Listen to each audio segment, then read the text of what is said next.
Hi, I'm Roger Aguinaldo, and welcome to the M&A Advisor podcast. Since 1998, the M&A Advisor has been the definitive source dedicated to recognizing achievement, delivering unrivaled thought leadership, and connecting the world's mergers and acquisitions elite. We help you sharpen your edge and accelerate your success in deal making. Whether you're an ambitious new player or a market veteran, this podcast provides masterclass strategies, unvarnished stories, and vital lessons from the industry's influential figures. Before we launch into this episode, be sure to follow us on YouTube, Apple Podcasts, and Spotify, and subscribe to our essential M&A Alerts email newsletter. Find all the links below. Your engagement fuels the deal-making community. Now let's get into the transaction.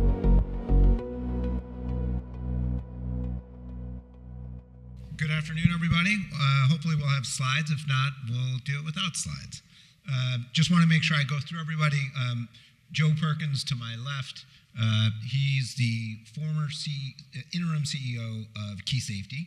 We're going to talk a lot about Key Safety's acquisition of Takata. Former CFO at Next Year, CEO at Mobex, CEO at Paslin, and now current board advisor to Paslin. And Lenny Rocca, I think everybody heard, head of Automotive at KPMG, and Steve Daniels, my colleague and partner, M&A partner at Skadden.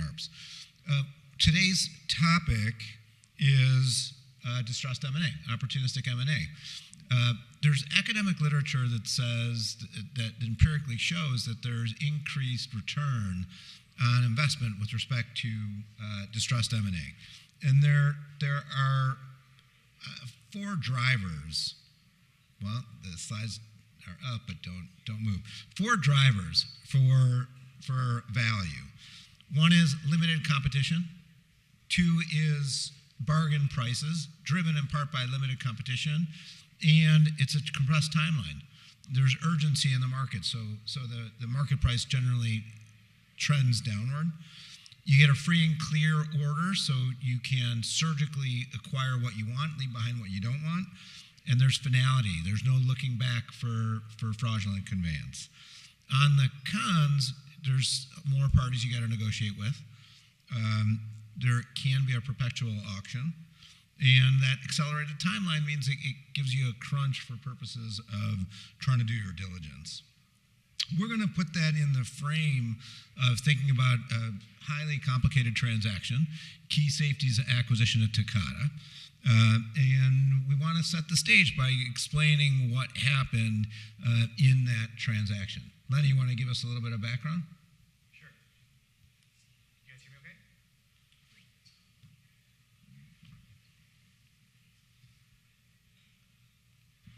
Oh, it's green light. There you go. Thanks, Joe. That's why you're the CEO. Anyway, so has anybody heard of Takata? Did anybody sound familiar to anybody? So Takata was a tier 1 auto supplier, and they provided passive safety components to automotive OEMs. And those were mainly seatbelts, steering wheels, and airbags. And the airbags, for those of you who don't know, there's actually this little explosive inside an airbag that goes off when you get in an accident or when it gets hit. And Takata had an issue, a major recall, one of the largest recalls in consumer history in the U.S., like 350 million units recalled, and obviously that's a big ticket of a recall. The OEMs are ultimately responsible for that payment, so when you get your car and you have an issue with your car and you take it in and it's a recall, the OEM has to pay for that, but the OEMs want to pass that on to the supplier. And so as part of that process, Takata was in a lot of trouble. But in the autos passive safety space, there's really only two other major competitors to Takata at that time. One was Autoleave, and the other one was ZF's TRW passive safety business. So the space had already really consolidated, and they really needed Takata to survive. I mean, most airbags in most cars in the U.S. had a Takata airbag. And so as part of that, Takata had to go through the OEMs were pushing them to go through a sale process. And that's when we came in with Key Safety, who Joe was the CEO of. And Key Safety was like that fourth player that represented less than 10% market share. So they had to enter the process to try to purchase Takata through the bankruptcy and through all the other topics we'll discuss here today. So, is this on? Can you hear me? Yeah.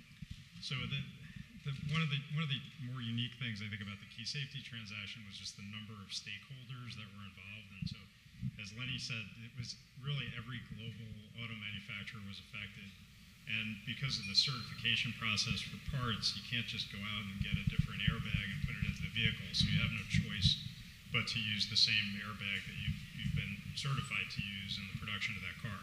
So even though the airbags were exploding in some cases and killing people, the auto manufacturers needed to have the supply of that. And so it was a pretty desperate situation for them. And so in order to get to a transaction here, and noting that we're representing the smallest of the safety suppliers, we had to build consensus among all the stakeholders, and particularly the OEMs. So, all of the U.S. auto manufacturers, German auto manufacturers, Japanese auto manufacturers, and many of the specialties or smaller vehicle lines all were involved, and we had to convince them that, Joe was instrumental, as Lenny as well, that Key Safety was a viable purchaser for this. And then, there were regulators like NHTSA, which was monitoring the recall aspects of this, and the DOJ. There had been a $1 billion criminal penalty imposed on Takata for falsifying safety records, and there was a consent decree and plea agreement with them. So these parties wanted to make sure that whoever stepped into the shoes, is that better? Thank you. Whoever stepped into the shoes of Takata and took over that business was going to be a good steward of that obligation. So that was a big aspect of what we had to do as a deal team. One of the major themes of what we were doing in the Key Safety Takata transaction was driving to consensus. Steve just talked about all the stakeholders. And we were looking for consensus across all these stakeholders. So what were the things that we were doing? We were supplying an incredibly important part to the manufacturing of an automobile. And there were 360 million defective inflators out in our ecosystem. What we needed to do was we needed a process where we had the OEMs that were going to support what we were doing. Because the auto industry is built off a sole source supply, we knew that all these automakers needed the business to continue going.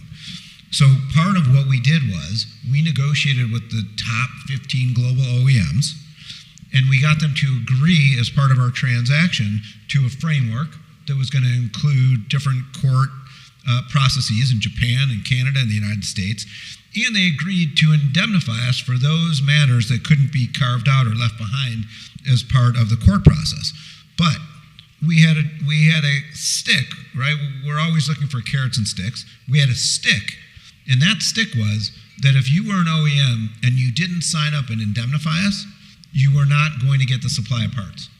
And that meant that OEM was not going to get its vehicles off a manufacturing line. And so in the end, by doing this process, we had 99.8% of the inflators manufactured, of the OEMs that comprise the inflators manufactured, they signed on to this indemnity agreement. We also got these OEMs as part of that negotiation to release Key Safety from liability in connection with future manufacturing. We're going to talk about this later as we go through Q&A, but we got the OEMs to agree that for business planning purposes, they were not going to resource, they were not going to move parts away from us, and they gave us a framework to get us comfortable that for future bidding, we were going to have a business. To further incentivize that, we had an earn-out concept.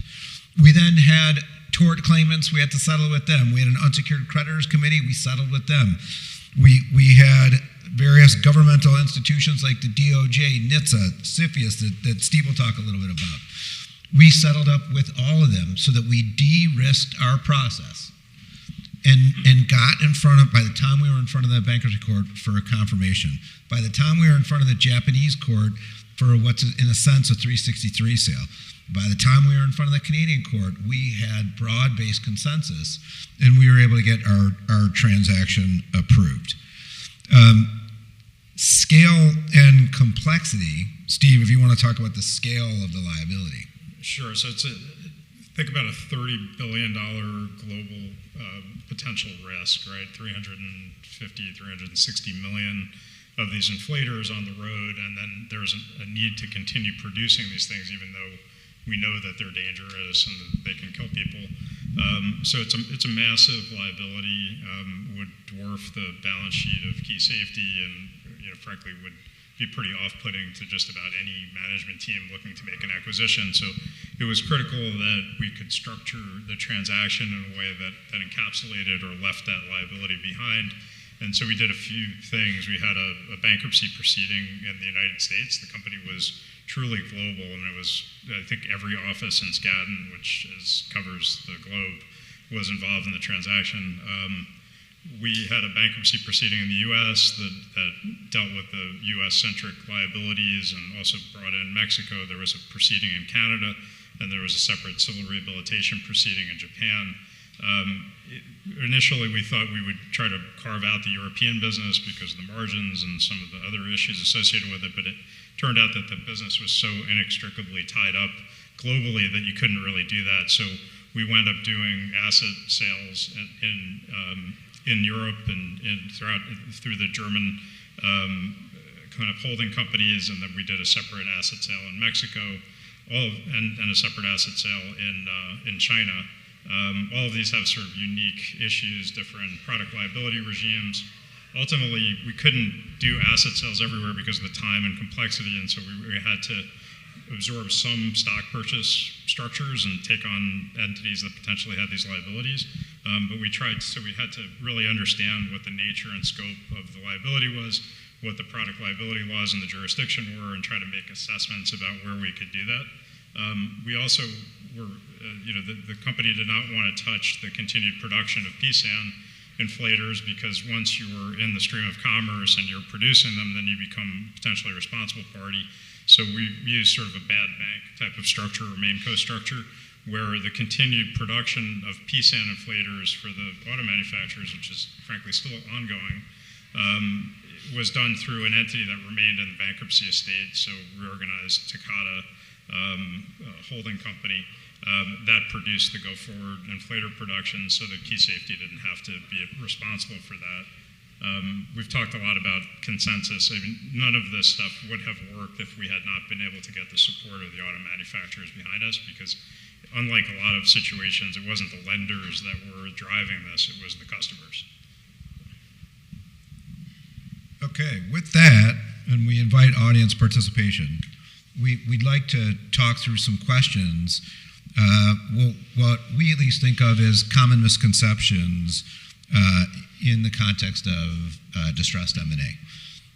So my first question for the panelists, there's a misconception that when a target has trouble, when there's a troubled business, that target has deep operational problems and is too risky to acquire and integrate. For this reason, many business people assume that it's too complicated to acquire and integrate. So I'd like to ask the panelists, Steve, maybe starting with you on a more generic basis and then moving over to Joe and Lenny. How often is that actually true, that you have a distressed company and it's a bad business? And how do you distinguish between bad business and just bad balance sheet? So sometimes it really is just a financial matter. The company's over-levered. Ron and I were just involved in a matter where a company was, a fantastic business, just had way too much debt, was growing, through incurring indebtedness and acquisition, and just got over-levered and, out over their skis. That is, something that got dealt with out of court. It didn't require a bankruptcy ultimately. But, in other cases, the run-up to, and we had another situation, others in the audience were involved in too, where there were problems with the business, where the way the business was being run was really needed to be revisited and kind of solved. And so coming into it, have to have the right advisors. And so like Lenny's role, working with KPMG to evaluate, so what are the root causes of the financial distress, what's actually happening there, and then having a strong management team, people like Joe, who can look at the business and see operationally what's going on there, what are the problems that are arising, and then you have to know going in what you're dealing with. Is it financial or is it operational? And if it's operational, can that be fixed? How would it be fixed? What's the cost and what's the time that would it take to resolve it? And Joe, in your experience on Takata, if we zoom into that transaction, how do you think about that same question? Yeah, Ron, thanks. And maybe before I get into that, I think I speak on behalf of all of us up here on stage that we're thankful to be here. We are incredibly passionate 8 years after deal closure with respect to what we were able to accomplish. And for me, it went well beyond what I characterize as tremendous economic value that we created. We saved tens of thousands of jobs. We maintained continuity of supply within the auto space. Had Takata failed, had key safety gone down with this deal, the interruption that would have happened to the auto space and thus the global economy would have been monumental. And the other thing, we preserved public safety. And, to be very matter of fact, people died as a result of these faulty airbags, and people at Takata lied about it. So there were a lot of sticky issues to get through. So Ron, back to your question, yes, obviously, given the PSAN liability that Steve talked about, the financial statement constraints were enormous, and that required a deal structure that was very innovative. But there were issues well beyond that. And from a broader operational perspective, Takata had completely lost the confidence of all of the global OEMs. There was a tremendous amount of criminal and civil penalty issues that were an overhang to the team within Takata. There were cultural issues. Our owner that was the platform for the deal was Chinese, and we were buying a Japanese asset. That was only the beginning of the cultural complexities that we had to run through. Massive leadership issues within the Takata organization. So, the obvious question then becomes, well, with all of these operational constraints, why didn't we run? Well, we ran towards it. And we did because we had a handful of aces. Number one, we had a tremendous team. And I am an advocate to this day for Skadden and the deal structure that they were able to create, and KPMG as well, given the diligence as they held my hand through the entire process. So we had a tremendously effective structure that we developed. And with Lenny's leadership, we absolutely were certain, to the extent that we could strip away the financial constraints, the PSAN liability, and with a strong management team, correct some of these organizational and operational issues. And then you layer on synergies and effective integration. This is a tremendously valuable asset at the other side that I really think many others would have ran away from. We didn't. We held a hand of aces. We got the deal done. The post-transaction company, which is now Joyson Safety Systems, is the number 2 largest passive safety company in the world, a key supplier to the global OEMs for seatbelts, steering wheels, and airbags. So, it was 2 years of our life. I think we remain lifelong friends as a result of the challenges we went through. But yeah, this went way beyond financial issues and into deep items that we knew if we worked through them, there would be tremendous value on the other side. And that's exactly what happened. And I'll say one thing, Ron, then I'll give it back to you, because Jack was talking about career mentorship, and I'll never forget the day my mentor, it was about 10 months to a year into the deal, and my mentor sat me down And he said, Joe, you have to stop. You're trying to thread a needle, quote, from a mile away. And, when you think about the three items that I mentioned earlier, preserving supply, public safety, and saving jobs, I could not stop. We threaded a needle from a mile away. I don't know that we'll ever do it again, but in this critical moment for the industry and for the country and for countries around the world, we did it. Thank you, Joe. Again, I encourage audience participation, so if anybody has questions, obviously you can tell from Joe's passion, he lived it. It's like it was yesterday. Ladies and gentlemen, if you have a question, please raise your hand and I'll come to you. Lenny, while we're waiting for people to ask questions, what about you were the diligence, put it together guy. What was your view on, you came on the scene and you're looking at how would you put these two companies together? Yeah, absolutely. I always joke around that the reason I have a big white beard is because I'd worked on the Takata deal for 2 years. Caused me to have a little bit of stress. But the big issue that we had to deal with is really understanding the business, right? Because Takata had been in distress. They have been, they had this recall issue. OEMs were actively resourcing, so they were actively taking product away from Takata and giving it to their competition because they needed to make sure that they could get airbags, right? So when we were in this process, we had to help the company really understand what's the baseline, what's the performance of this business, and what's the financial outlook going to look like? Because in auto, they source these products years in advance, and then they sit on the car for 5 to 7 years. So it's really important to understand what's in that sort of revenue book of business, right? So we did a lot of diligence on what Takata was saying, but we also leveraged our network to understand, did Ford already resource the F-150 from them because of all the issues that were happening? We found out issues even before the Takata management did.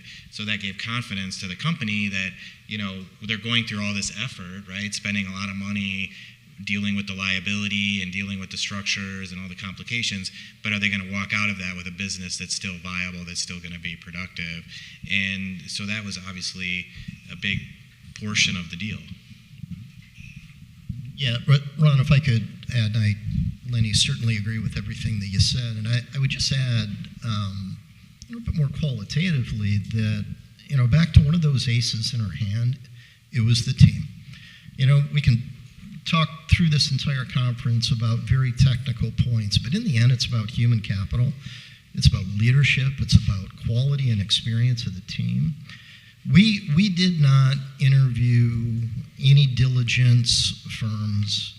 When I knew we were going down this path, I called Lenny and I said, let's go. There was no other firm that we talked to. I didn't know Ron and Steve at the time. We were referred to them. We met them one time and we were off and running. There was no one else that we talked to. We had the dream team, and the management team was committed from two perspectives. One, from a deal, face front to the deal perspective. I spent 2 years on the road. I was never a day-to-day CEO or CFO because I was so impassioned about ensuring that we got the deal done. So that was key. But the team back doing the day-to-day, who was rallying around the deal team and taking care of producing car parts each day, was equally important. So, I think one of my key themes is, there is tremendous economic value that can be, pushed through in deals that many would run from. If you have the right team, you have the right advisors, you have the right passion, and again, for me, it went beyond the economics. We were saving something. And so again, that was one of the aces in our hand, the quality of the team that I think was irreplaceable, Ron. Joe, you had mentioned before we had cultural issues because we had the parent of our buyer was Chinese, right, Joyson. And we talked about consensus, driving a consensus. Well, will you tell the audience about, this wasn't just consensus amongst the OEMs and other tier 2, tier 3 suppliers. You actually went above and beyond because we had a CFIUS issue. How did you handle that? Yeah, and we were talking before, we came up here and I told the guys, and they all agreed. We talked about it when we were prepping the other day, that our ability to get consensus across multiple constituencies is why the deal got done. Through KPMG's leadership, number one was ensuring that the OEMs, the customer group, as we called it was really the negotiating body, that they believed that this deal team could get it done.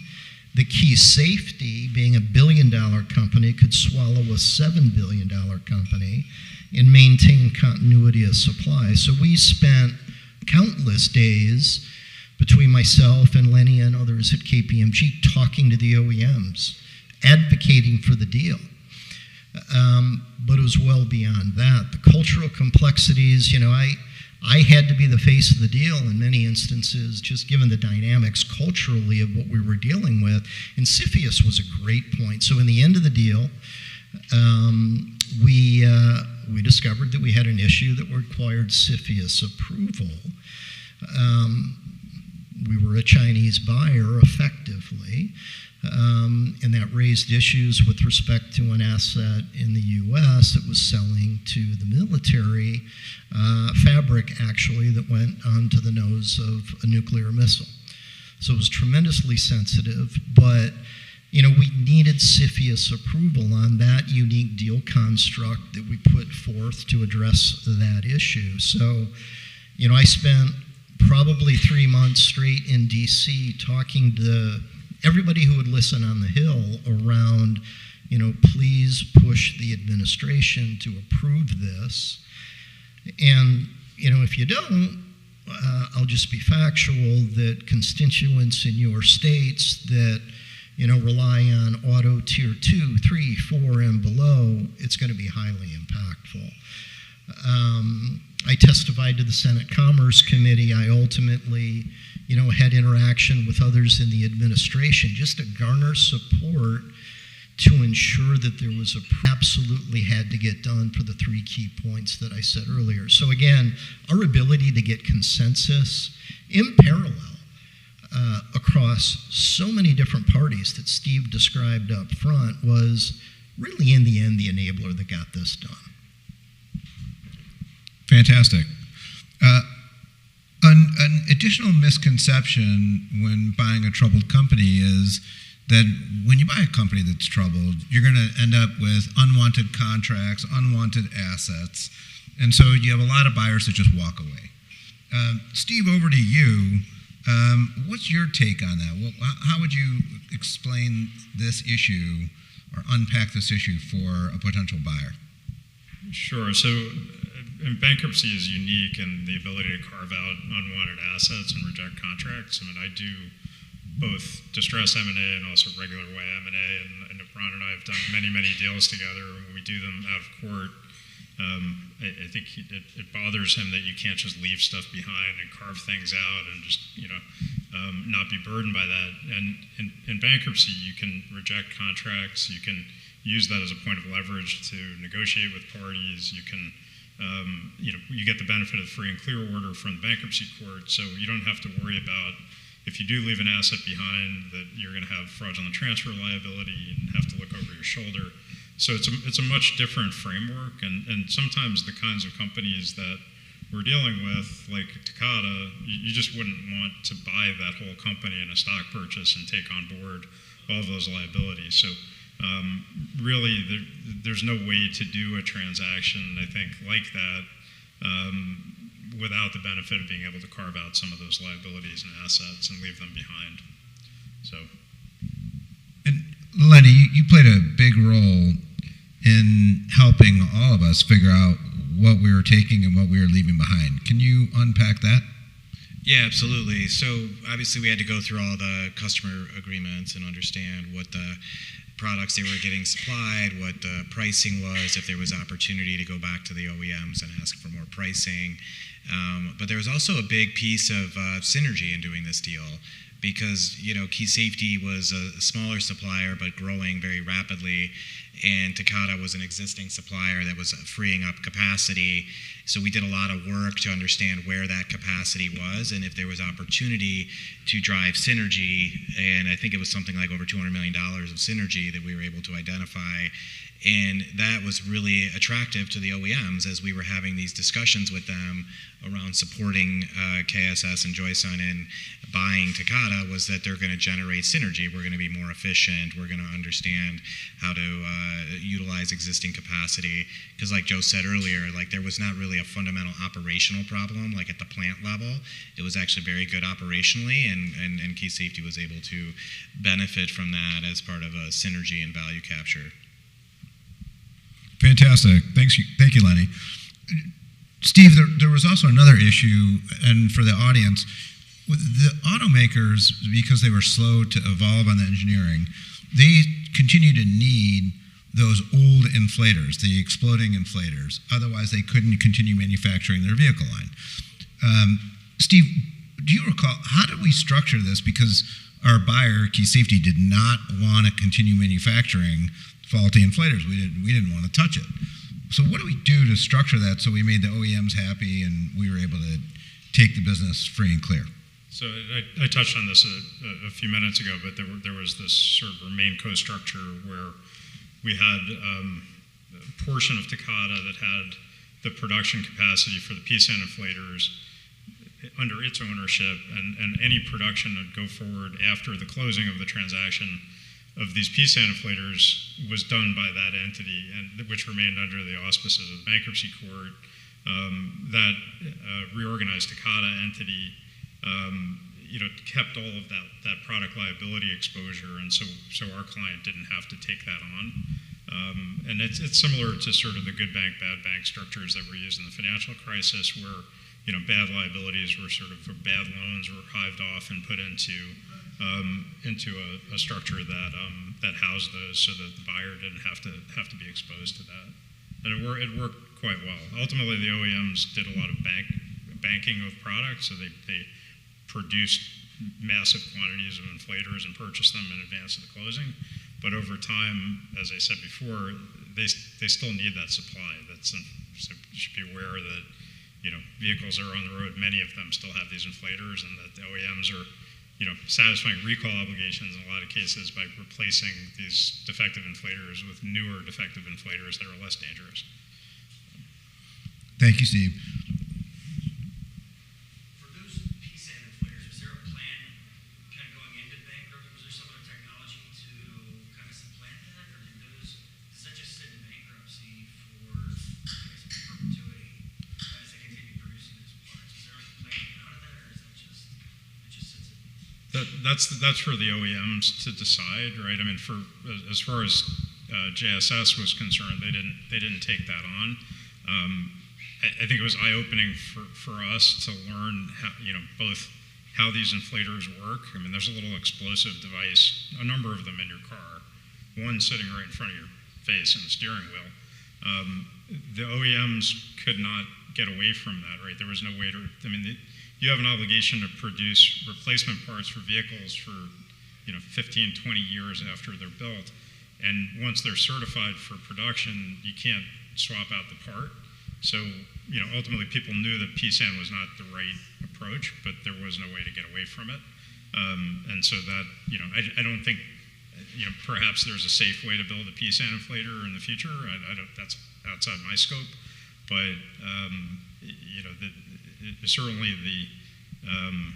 there was no way to get to sort of wean off that supply need, at any time. But RemainCo lasted for several years. I mean, I think it's still. I mean, I have a 2022 Jeep Wrangler, and I had to just replace the airbag in that, right? So it's still out there. Yeah, we all got. I mean, I got a recall card during the deal for the BMW that I had at the time. So, and if your question from, let's say, a technology perspective is more forward-looking, other than replacement parts, which we articulated as being part of old Takata, that inflator is not going into new vehicles anymore. It's only the concept of where necessary replacement parts on vehicles that were already on the road. That technology is not used anymore. Yeah. Lenny, on another diligence question for you.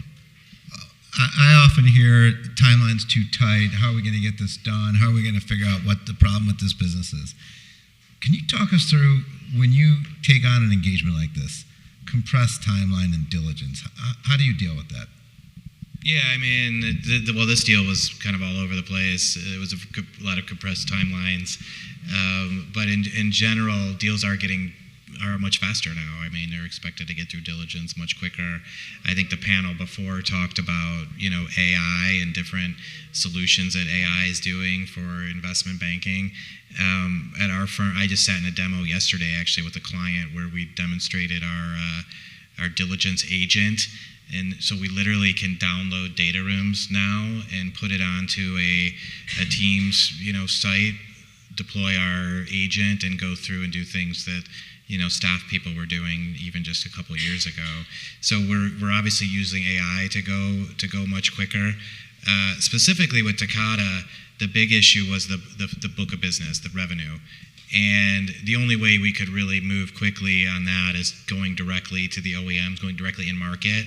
So we did several round the world tours where we had to go to Japan for a week, sit down with OEMs, sit down with Takata, really work through it, fly over to Germany, do the same thing, fly back to the US, and we did that for several weeks. And I always joke with my team at that time, because we would be on the airplane for like 40 hours a week, that I expected them to keep working the whole time. So, I'd walk around in business class and make sure that their hands were on their keyboards. I'm just kidding, But. Thank you, Lenny. Steve, over to you. We often hear the misconception that bankruptcy process for an acquisition, it's too complex, it's time consuming. You do both. You do these distressed transactions and you do public M&A. How do you think about that issue? So the bankruptcy process is very sort of flexible based on the needs of the situation. So you can do a 363 sale incredibly rapidly. You can do a sale pursuant to a plan of reorganization incredibly rapidly, and the court is sensitive to the sort of melting ice cube situation. If the needs of the situation drive it, the court can be very flexible in terms of the timing.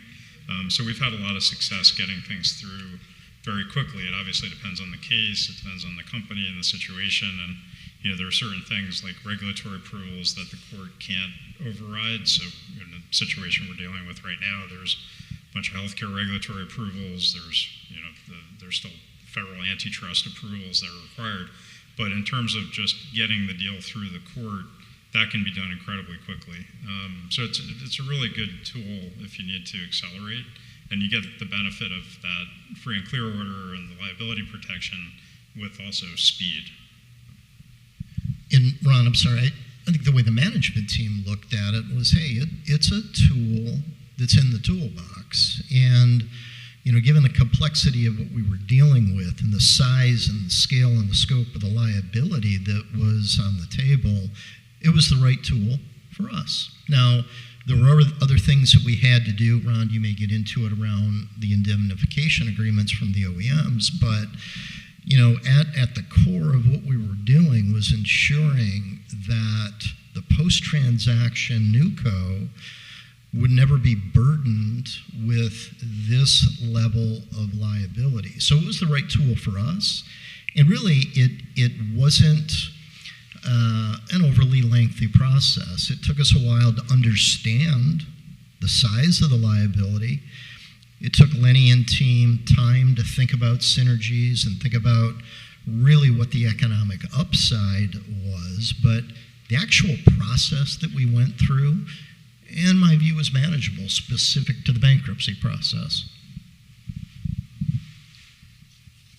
In our last couple minutes, we also want to hit maybe the elephant in the room. And Steve, I'll turn this one back to you again. Cost. We hear repeatedly, and I think in some way, shape, or form, it's led to the LME transactions and out of court. How do people? A lot of buyers are are shy about using a process to acquire a troubled company because of cost. What do you tell a client about that? So it's not a secret that bankruptcy is really expensive, and that's why people try to structure around it. Debtors often try to find ways to avoid it. All the stakeholders get compensated for their expenses by the debtor, and there's a lot of different stakeholders that have their, have expenses that they want covered. But for a buyer, you can get protections that would not be available in a private company deal. I mean, you can get expense reimbursement. In the Takata situation, we had a substantial amount of upfront expense reimbursement. It wasn't contingent upon the transaction closing. There's also break fees and expense reimbursement that come if the deal gets topped. Bankruptcy is a perpetual auction, so there's always a risk that you're going to have another bidder come in later and top the bid. And in that case, if you're the stalking horse or the plan sponsor, as KSS was in this situation, they get the benefit of a breakup fee and expense reimbursement. So there are a lot of things that are available there to defray those costs. If you're willing to dive in, you provide as a buyer, you provide a real benefit to the estate to driving the sale process forward, and you should be compensated for that. So it's a significant mitigant to that risk for a buyer that's interested in getting involved in a situation. And Ron, I would add from our perspective, from a management team's perspective, the cost of not doing this deal across numerous constituents and stakeholders would have been exponentially higher. So, not that we specifically did that, business case and penciled it, but it was very intuitive. This was the right tool for us. Very innovative, very appropriate, and again, we were very successful in what we ultimately created by the post-transaction NewCo. It was necessary. The cost, had we not done it, would have been much, much higher. Okay. Unless there's any questions from the audience, we're grateful for everyone's time. Thank you.